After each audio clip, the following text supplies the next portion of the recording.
Hello, World Wide Web. I'm Dr. Shado, the internet personality with the best hair, and it's now week 3 of... The Summer of Hellraiser! While Hellbound, Hellraiser II was made partly to fill in all those details that Clive wrote about the cenobites that couldn't fit into the first film, interestingly enough, there were still even more details that didn't make it into the sequel either. However, the third Hellraiser film would not have nearly the same path to creation that the second did, as despite these ideas being penned well in advance, it would be quite a while longer until we finally got the third movie in the franchise with Hellraiser III: Hell on Earth. Of course, the last two movies took place on Earth already, and in the last one, the hell was literally spilling over into Earth. But, well, who cares? The point is, this film was made 4 years after the last one being released in 1992. This was long enough that the series itself was being handled by a completely different studio with Miramax. I can't say for certain what inspired them to greenlight this movie, but I can say that Clive Barker was the executive producer, and that's about it. While some of Clive's concepts for backstory would be explored in this film, he didn't actually come up with even the basic story for this movie. That fell on Peter Atkins, the writer of the screenplay for the last film. He and Tony Randall came up with what would be Hellraiser III: Hell on Earth. Though, more aptly, the movie maybe should be titled Hell in New York, as that's where all the events take place, and the film takes great pains to make sure you know this first and foremost. Practically none of the previous characters return for this one, instead focusing on a news reporter, and the hoops the film goes through to bring Pinhead back from his very conclusive death in the last film. As stated in the previous review, Julia was actually intended to be the main villain of the series going forward, but fans' love of the Cenobite Pinhead meant that the studio knew that they would make a lot more money if they just resurrected his ass. So, let's take a look at Hellraiser III: Hell on Earth, and see Hell on Earth in New York. Our story opens, coincidentally enough, in New York, as we meet J.P. Monroe, played by Kevin Bernhard.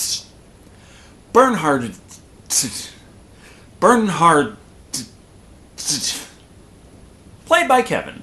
Monroe is looking to purchase an art piece for his club, the Boiler Room, that might even go with the gaudiest shoes on the East Coast. It just so happens that the very first art studio that he visits has the perfect conversation starter.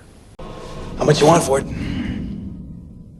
Whatever you think it's worth. I'll give you half a dozen Twinkies and some used panties. Hey, his Twinkies used to be worth quite a bit. Exactly the figure I had in mind. Take pleasure in it. Now, wait, was he making a penis joke? Not this time. If you think this seems too important to the plot, don't worry! We suddenly switch to Terry Farrell, playing the role of Joey Summerskill, the worst television reporter in all of New York, covering the breaking news of nothing happening. No, seriously, nothing fucking happening! No story, no life. Really, really pissed off. But whose fault is that, Miss Investigative Reporter? Why the hell did you turn the camera on when you yourself knew there was nothing to say? Immediately after reporting on the fact that nothing has happened, something worthy of a credible news reporter occurs. This emergency room is beset with the unthinkable. An emergency! Still, she doesn't seem too interested in finding out what the fuck is going on, but rather finding out what led to this. The boiler room. Can I let go now? The boiler room? What is the boiler room? Where is the boiler room? Which is the boiler room? Why is the boiler room? When is the boiler room? How is the boiler room? Who is the boiler room? She gets no answer, but no bother. Victim number 1 dies. There's also this thing with supernatural chains held by mysterious forces, but who cares about any of that? The important thing is that the body count has started. Joey thinks there's a story behind the supernatural chain murder death, but no one at the station seems to agree with her outside of her cameraman, Doc Fisher, played by Ken Carpenter. Come on, Brad. Give her a break. This may be a surprise to you, Brad, but I want to do this the right way. Tight stories, not tight skirts. But no actual journalist investigation. That'd be too much like work. Despite not knowing what or where the boiler room is, she happens to show up right on the doorstep, learning both immediately. Unfortunately, her investigative skill is so bad, not only does she not find the person she's looking for, but somehow we end up in Vietnam. Come back and save my daddy! Yeah. Okay. For a second there, I thought we actually ended up in Vietnam after Joey got lost on the way back to her apartment. As it happens, this call is from the girl Joey was looking for, meaning she didn't have to go through nearly as much trouble. It turns out when her boyfriend dumped her, she'd end up on Joey's doorstep just the same, looking for a place to stay. How convenient! And the first thing Joey does during this interview is tell the interviewee about all her own weird recurring dreams. I'm jealous. It's like everyone has another world except for me, you know? A world where she can watch her father being horribly murdered by the Viet Cong. Lucky bitch. I guess I should probably give the character and actress's name. Terry, played by Paula Marshall, shows Joey the llama configuration she swiped from Victim 1's hands after he had swiped it from Monroe's new pillar because it turns out that a pickaxe is one of those things that he lets in his club. Still, Monroe just noticed the big gaping hole in his new expensive art piece and decides to go digging around in it like a good idiot without a light source. Fortunately, this does lead to an event that helps progress the plot.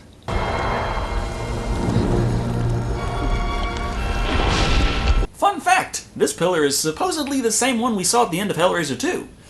This stone pillar is the wooden pillar. The next morning, Terry tries to show her appreciation to Joey by setting her apartment on fire. Not wanting to be burned out of house and home, Joey takes Terry on a shopping spree at the art studio where Monroe purchased the pillar. Which marks the first time Joey has done any lengthy investigation in her journalistic investigations.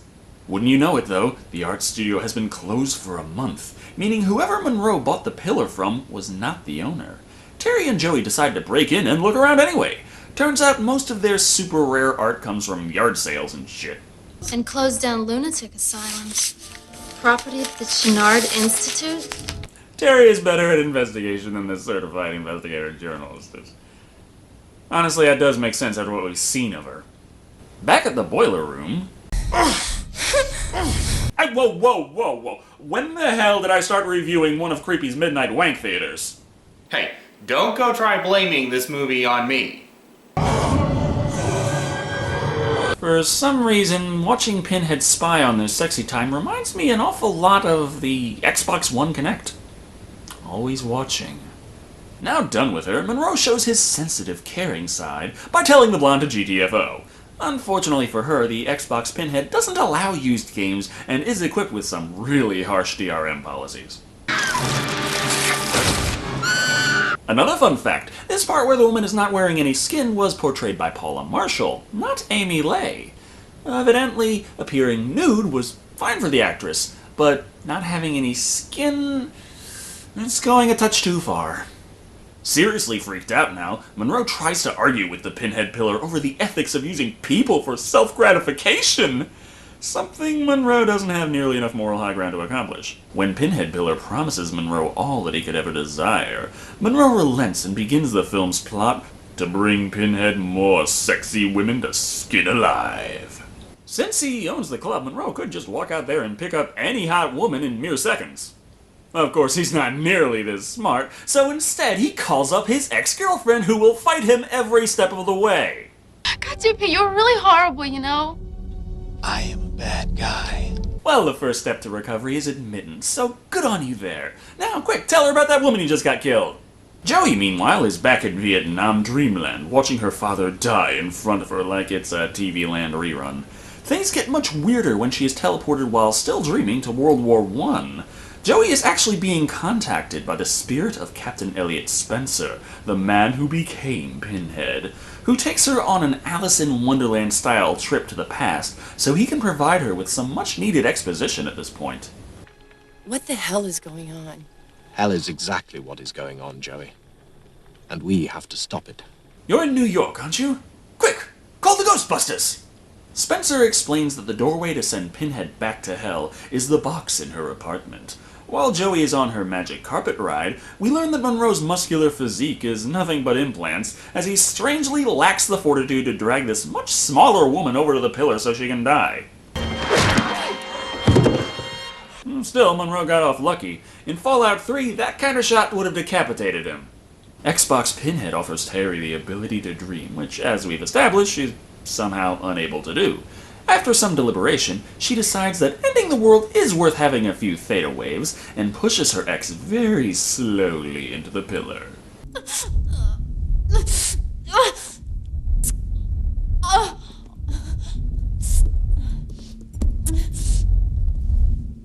Remember, when you're shoving your ex-boyfriend into the unholy abyss of demonic evil, lift with the knees, not the back.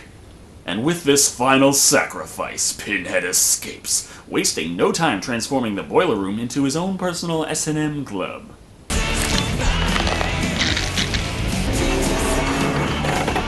Oh, Jesus, animatronics now. I'm sorry, Pinhead, but you're gonna have to do a little more than that to impress me.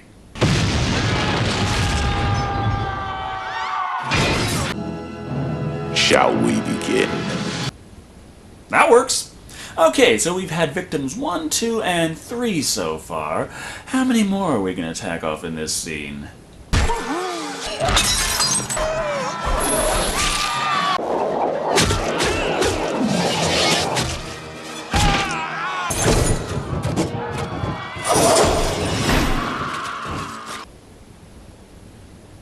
Fuck! As much as this does have a higher body count, it's still very disappointing for the sole purpose that this movie has successfully turned Pinhead into a generic slasher villain. Joey, meanwhile, watches a news report, despite the TV set being unplugged, that tells her all about the plot of the film that has transpired so far. This intrepid TV journalist had to find out the news from another TV reporter. This woman sucks so bad at her job. She takes the Lemmet configuration and goes down to the boiler room where, bizarrely, there's no sign of the police or any hint that they were ever there, which contradicts what she just saw on TV.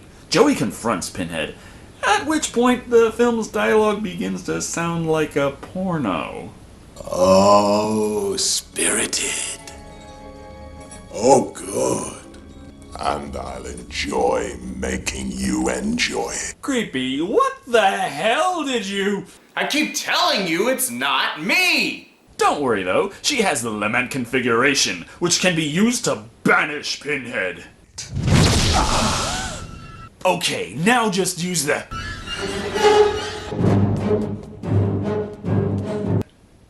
The hell are you doing? Get the fuck back in there and banish the guy! Joey doesn't think so, so she escapes into the streets, at which point all of New York City tries to attack her. Oh, the yellow cab, because it's New York!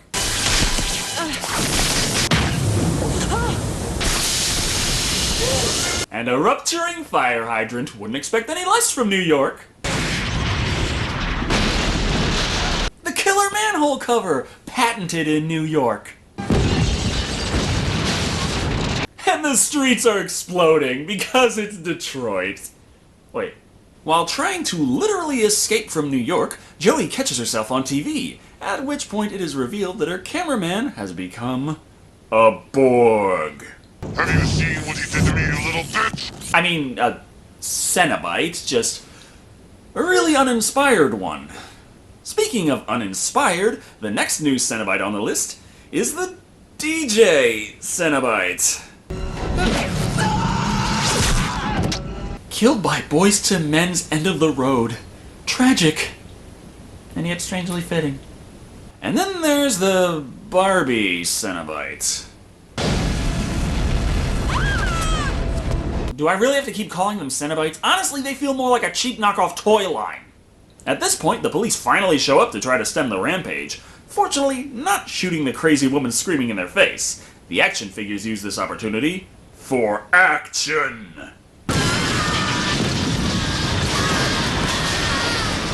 But before that, DJ Action Figure delivered another greatest hit.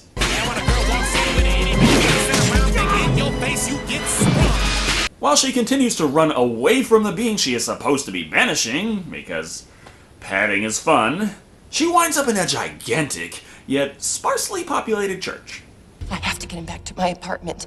Back to the window. The fuck? Why? Spencer told you that the key to banishing the monster was the box in your apartment.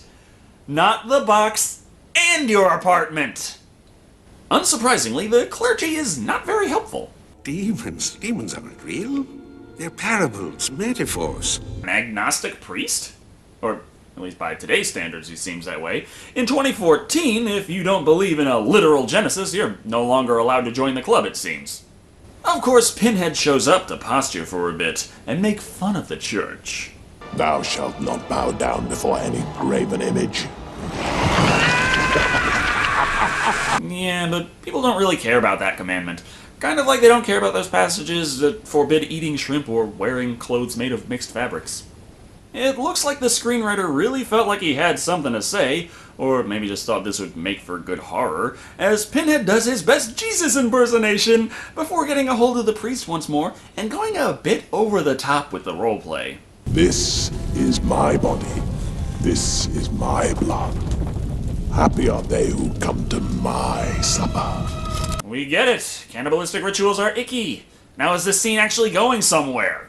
Nope. Joey runs away, yet again, to the actual setting for this movie's climax.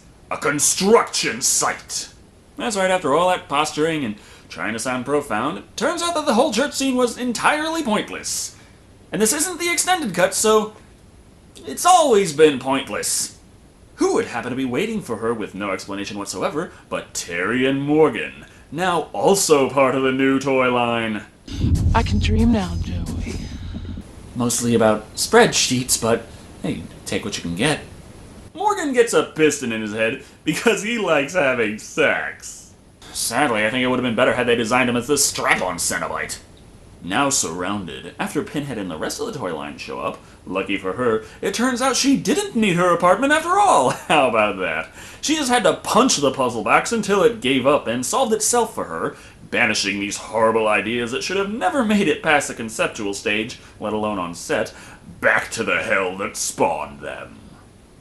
Is that it, Elliot? But I didn't bring him through my window. The box in your apartment! That's all he said! What, are you confused because your window is square? This sends her on another drug trip, where she gets to see her daddy!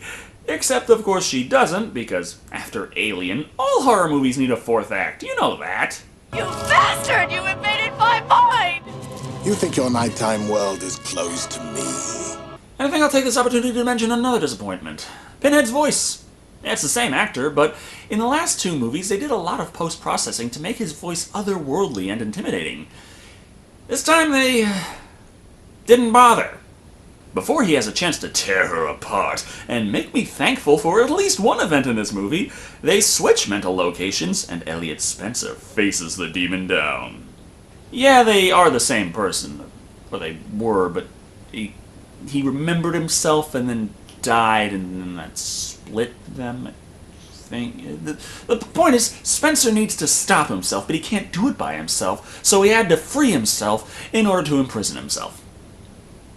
Think. The fact that Pinhead was born of Spencer's own forbidden desires does mean he finds himself in a conflict of interests here, between saving the world and getting his jollies off. Eventually, he decides to just place his soul back into Pinhead and use the last of his humanity to order Joey to banish him at once. Fate of the world is in her hands. It's fucking great. Being shit at puzzles, she takes the easy route and just stabs the fucker with the Leviathan configuration. I'll just assume the box solved itself for her again. Point is, he is forced out of her world, and she ends up out of her mind, back in the construction site they started at. So seeking to prevent Pinhead from coming back for another 6 movies, she plants the puzzle box into the foundation cement of the building. Pretty good idea. Rarity coming from her. I mean, what's the worst that could happen there?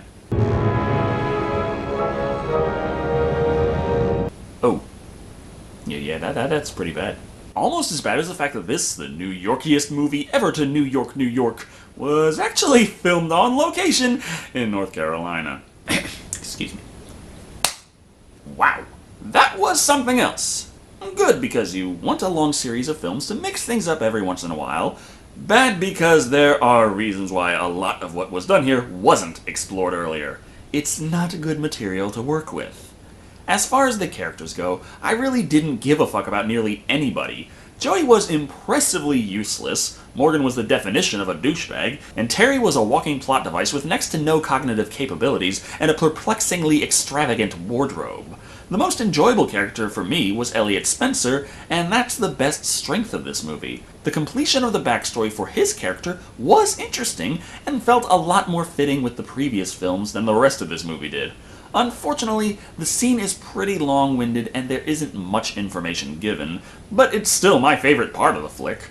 What I really didn't like was the whole New York theme. First of all, the story could have taken place anywhere, making it pointless, but I'm starting to think that movies in general should avoid doing the in New York twist to established media. What makes the stories memorable is often ignored so they can do the same 12 because it's New York jokes we've seen every time a New York themed movie is released. Who thinks this is still interesting? Finally, the cenobites were pretty disappointing. So much so I feel bad referring to them as cenobites. They weren't uniquely mutilated for sadomasochistic purposes, they were just poorly themed bad guys like you would expect out of an R-rated Mega Man movie. At the end of the day, Hellraiser III: Hell on Earth is a very disappointing reintroduction to the series after a 4-year wait, but the final words on Pinhead's backstory, plus General Cheese, does keep it at 2 tired cliché New York jokes out of 5. Well, bright side, I mean, after that, they have to get better, right? Right? Thank you all for watching. I've been Dr. Shado, and remember, if you are having a lot of trouble with the Rubik's Cube, try beating the crap out of it. Worked for Joey.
Jesus Christ!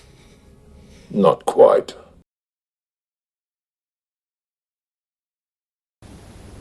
100% cotton. Okay, I get to go to heaven.